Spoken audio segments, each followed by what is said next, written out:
Hey, there you go. Step one complete.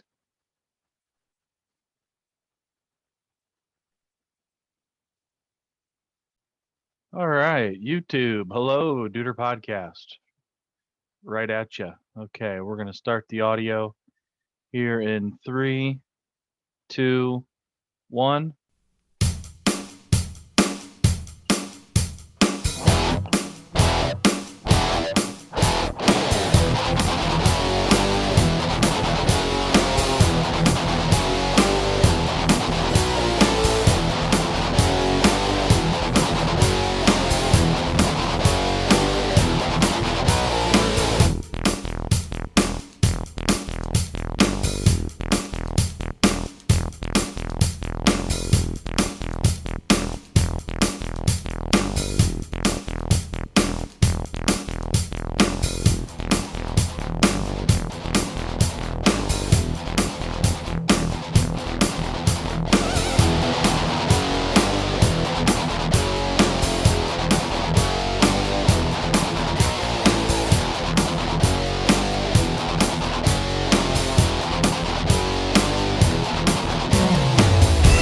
From Studio 537, this is the Duder Podcast. Ladies and gentlemen, boys and girls, children of all ages, live from the Beets Lab at Studio 537, you've tuned in to another installment of the Duder Podcast. Big night tonight, as this is our kickoff, or not really, our last week was our kickoff. This is week one of the GMC football preview. We have scheduled to appear on the show tonight Lucas Smith of Hicksville and Jason Hale of Antwerp. We'll get to them here momentarily. Tara's here. How you doing, Teak? Hey, good. We got started a little bit earlier tonight, so we could do a little bit of just talking amongst the three of us about things going on. That way we could spend as much, maximize our time with the coaches. But Elvis is here too. Big Vis, how's it going, buddy? Great. Yourself? You survived the tire factory today? I did, barely. Son of a bitch, it's a scorcher today. That's a warm one. I was just telling Elvis during our little talk that we lost power in Sherwood today from 10 a.m. to 2 p.m. Now, I know what you're thinking. It's only 4 hours, but god damn. It was bad. I mean, luckily I'd had all the air conditioners on last night running.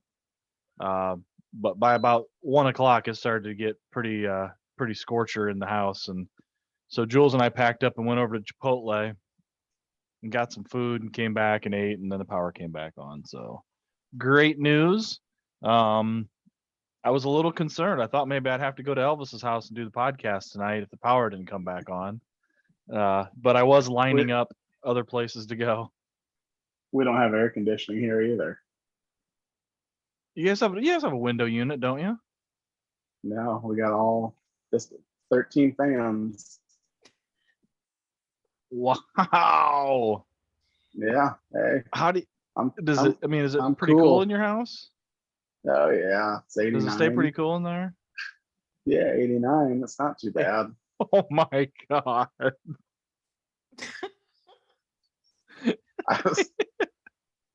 I see. I can now zoom in, and I wish I could zoom in and see the sweat dripping from your brow right now. Oh, I got sweatpants on. I'm a little chilly actually. That's interesting. I was talking to our old buddy Bodine yesterday. He has no air conditioning in his house either. Wow. Yeah, I don't know how you guys do it. Teak, you got AC, don't you? Maybe Bodine can come over and Dad can yell at him again. Before we do get into stuff here, I promised Bodine and Tom Ross that they said they'd listen if I gave them a shout out. So I'm going to give them their shout out now so they can just turn it off and they don't have to listen anymore. Something I tuned into today, the Olympics started. That kind of snuck up on us, didn't it? Yeah. Yeah. Jen and I watched a little bit of it last night. Did you? Okay. Teak, you seen any Olympic coverage? I don't really watch TV. It's on like 14 different channels. It's okay. Jesus And Christ, Peacock. Steve, this is a goddamn podcast. You don't watch sports. Do you I have watch a the TV? basketball games, but no, you guys don't Yeah. talk about those. We're have about TV? to because Team USA dropped their first game to France. Really? Yep, Yes. Oh my God. we're out. 12-hour flight for nothing. They're done already. No, they're not done. I don't think they're done. Oh, they're not done. I don't think so. Is there a losers bracket in the Olympics? Oh, I think it's I think pool it's round play. robin. Yeah, it's pool play at first, and then you get Oh. seeded into a tournament. But God, they are. I texted LK, being the NBA wizard that he is. My words were, "How in the fuck are we losing to France?" Hey, France has the NBA's Defensive Player of the Year playing for them. That Rudy Gobert or Gobert. I don't know how Okay. to say his last name. But Team USA has Lillard, Durant, Tatum, Bailey. the Levine kid from the Yes. Bulls. Tatum Bailey. We are light years away from the freaking dream team. That's all I can say. LK says there's no leadership. That's the problem. He said no MJ, no Kobe, no LeBron. Not good. I mean, I can see where he's coming from on that. They weren't they missed 3 wide open threes in one possession. You're not going to win. Jagger Landers would have made it. I think they need to bring you and Jagger on, and maybe that'll help things out a little bit. But no, piss poor performance. I don't know who they play next. I'll be sure to try to tune in. I watched the triathlon too. That was pretty good. It made me kind of tired. I took a nap during it. Yeah, that's me sleep TV right there. Yeah. I know what I was going to tell you guys. Go ahead. Yeah. No, I was going to say, Jen and I watched we watched women's swimming last night. That was pretty fun. I think beach volleyball was on last night too. Yeah. Oh, Hermie. I saw that they have 3-on-3 basketball. I did see that. Street ball. Is it men's and women's or just women's? Oh hell, I don't know. All I've seen is women's, so Have you? pretty crazy. But back to the men's basketball team. That was their first loss today in Olympic play since 2004 against Argentina.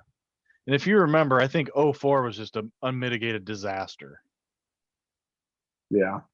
I listened to a podcast called the Dream Team Tapes, and the first season talks about the actual Dream Team, and the second season of it talks about the Redeem Team, which I think would have been the 2008 team, because they won it in 92, 96, and 2000. And then 2004 was just a disaster.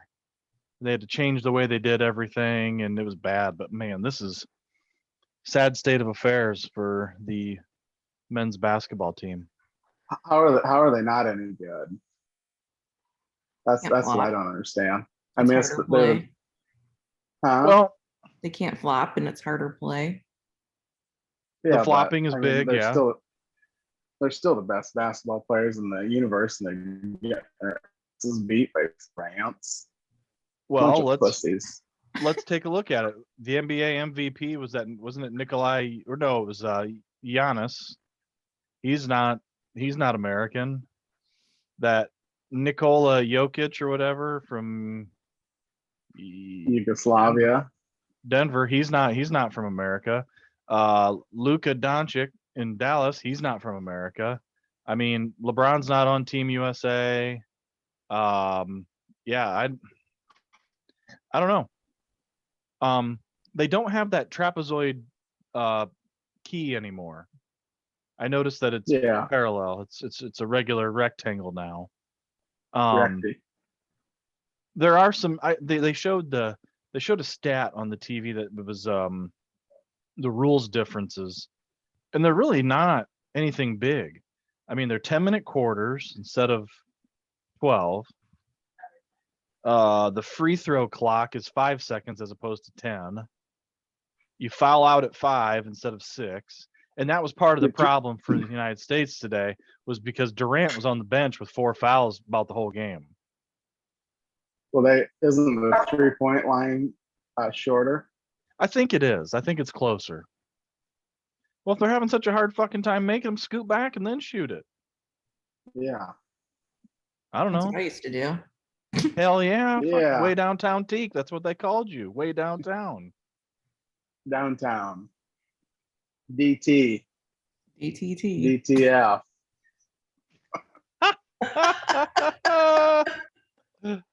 Note to self, edit that. DTF.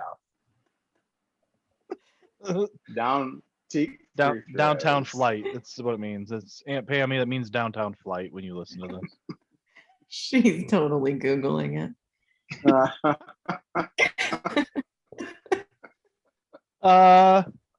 Also in the news, I forgot I should have played the news.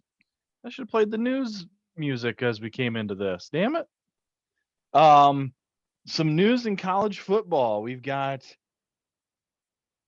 Texas and Oklahoma bailing from the Big 12 and going to the SEC. Following the money. Does this spell the end? Money. Is the Big 12? I mean, how does the Big 12? Who do they got? Oklahoma State left. I mean, Iowa State. Okay, yeah, the fighting Matt Campbell's, but yeah. And Elvis was telling me before we went on the air that this is going to take effect this year. Yeah, a couple weeks. So don't they already have like the conference schedules and the schedules already out and everything? Are they going to modify them or? I guess so. I guess there's some kind of a clause in the Big 12 that they can opt out and join any conference, and they want to join the SEC for more money. And that just means the Big 12, those two team shares will go back to the rest of the teams in it. And then Texas, Oklahoma are joining the SEC, so they're going to be getting a lot more money. And I guess their agreement with ESPN runs out, I think, 2025. I guess it's supposed to be even more stupid money-wise than it is now. Are you talking about the Longhorn Network? Yeah. Okay. Yeah. Interesting. I guess my question is, if they've already got schedules done, how the hell do they add? I don't know. How the hell does that work? Man, maybe we should have tried to get the SEC commissioner on. I have him on speed dial. Nick Saban's not available. Get him on the horn. We'll find out. I think that's incredibly interesting because you got the two biggest draws in the Big 12 bouncing, and this has just got to piss Texas A&M off beyond all recognition because they hate Texas A&M, or I'm sorry, they hate Texas. And now this is going to cut into A&M's bread and butter, and wow. Oh, yeah. I saw that come in on my notifications. This has got to be, in 2025 or something like that, it's going to happen. But I couldn't believe when it said it's going to happen soon.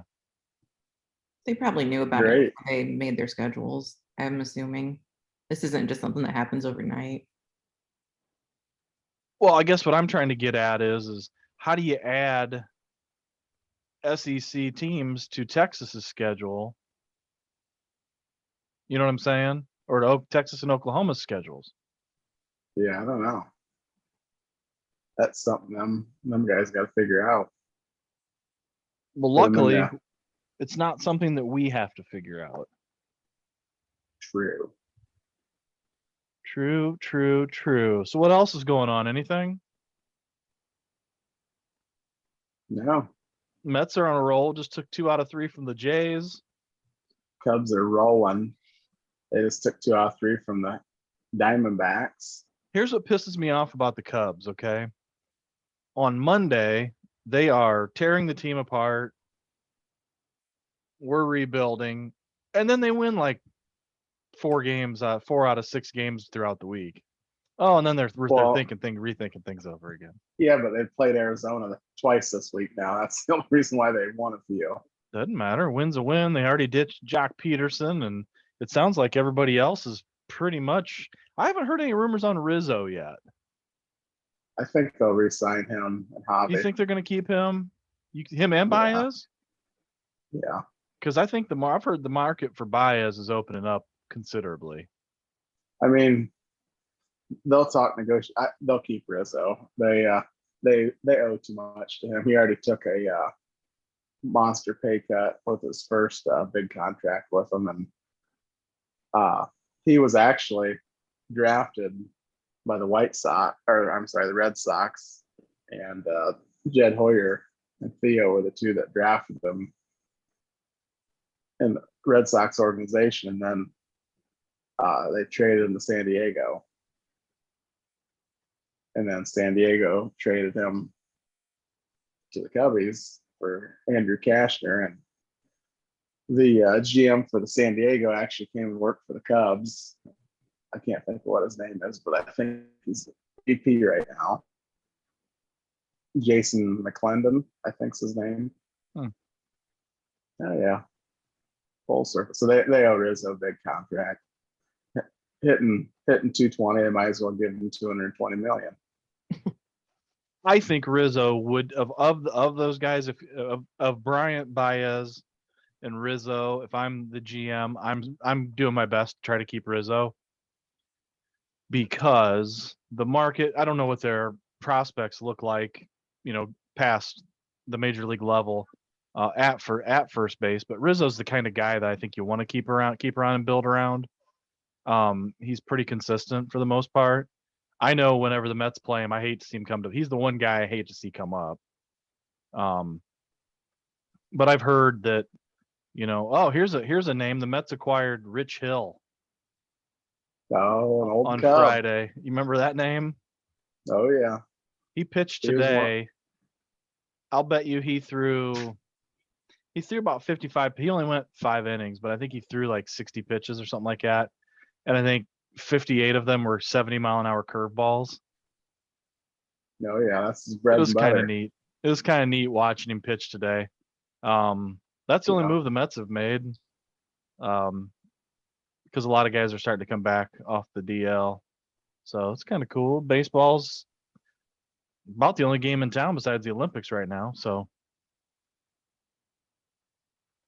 Yeah, that's the only two things going on. yeah. That and Elvis versus the GMC. Elvis, yeah, we got to get that. I think this week I'm going to focus on getting that, at least get a couple of events scheduled. I think we're meeting with Dr. Doug Rakes on Wednesday, and maybe we'll see if we can, maybe we'll just go out in his backyard and have you and Dougie throw a football. We might be able to do that and knock it out. But yeah, we do need to get moving on that and try and get it done before kids leave for college, or we'll have to get a waiver from Coach Hale tonight for Jagger to compete in that 3-point shootout against you. Yeah. Is he going to play football this year? I don't know. We'll find out tonight. Yeah. Yeah, we'll certainly find out tonight. Yes. So, again, we were kicking off the week 1 of the GMC football preview. We've got Lucas Smith will be joining us here shortly, and then Jason Hale later on in the episode. If you're wondering where the rest of the Beetettes are, well, Recty works this week and next week. He'll be back the 3rd week, or in 3 weeks. And Billman's on his way back from vacation. That's what he said in the thread. I don't know. I haven't heard anything from him. So I think they went on a 3-week vacation. You know why it takes so long? Because how physically fit his whole family is. He doesn't take a car, doesn't take a bus, doesn't fly. He makes them run. Backpacks and duffel bags. He makes them run. I think they went to Tennessee and they ran there. So Makes they'll take sense. 4 days there and 4 days back. That makes sense. That Yeah. would be something Dougie would do. You think he makes them all dribble basketball while they're running? Oh yeah. Eat with if they're right-handed, he makes them eat left-handed. He makes them wear them glasses that they can't look down, so when they're dribbling, they can't look at their hands. Well, I guess since Doug Rakes got abused last week by us and our guest, only 21 people have tuned into it anyway, so that's okay. We'll make sure we kick the crap out of Dougie Fresh tonight. Oh yeah. I figured with Antwerp being in the house, I figured he'd show. I figured he'd be here, but that's okay. That's all right. Well, I'll tell you what, we're going to take a little break here. We'll come back. We'll be joined by Lucas Smith, and you're going to get to hear us grill him with all kinds of questions. You've been listening to the Duder Podcast.